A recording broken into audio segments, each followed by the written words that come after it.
So very important question I want to ask you regarding team members. How, because as an entrepreneur, specifically like a social entrepreneur, you need to find like a team members or like employees working with you that they are in a same state of mind, that so they really care about your mission.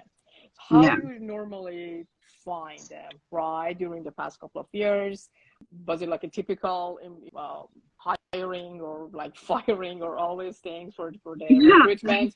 Or no, you have a specific criteria to check it as a social enterprise when you do the interviewing?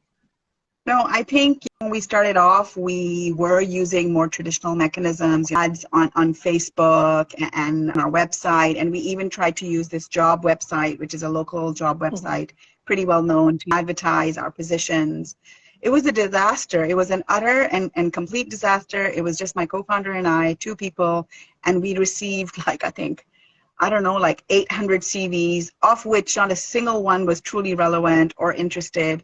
And so then we took a step back. That process was expensive. It took a lot of time, and we didn't find any of the right people. We didn't actually hire after this whole process, which is the more conventional process. And then we sat and reflected on what we had really done, and we were like, how could we go so disastrously long, have such a big response, and find nobody? And then we just really changed everything. So now our process is probably what most people would laugh at. It is entirely based on word of mouth. We have a lot of preference for people from the local communities that we work with. So often that means that I will hire somebody who can't speak English, and I will train them to use email. I feel like that is a completely and easily learned skill. What you can't get very easily is the vision and value alignment. And I think because we're such a small company, it begins to matter a lot. The culture of the company is very quickly impacted by even 1 or 2 individuals. We're not a large corporate. I feel experience and expertise can be both learned and taught. I learned how to develop a website by developing it. I learned how to run social media by running it. I don't think that anybody else would find that a barrier either. And the other thing I think that we did instinctively, but I think it was the right move, was that we hired all our top management first, and they were all women, and none of them left.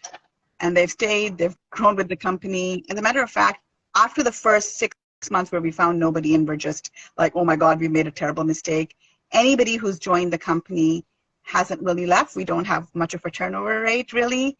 And if they have, it's usually something really major in their lives, like a health issue or something like that. And it's not because they've gone to find alternate employment. Women often have, as we all know, a lot of domestic pressures as well.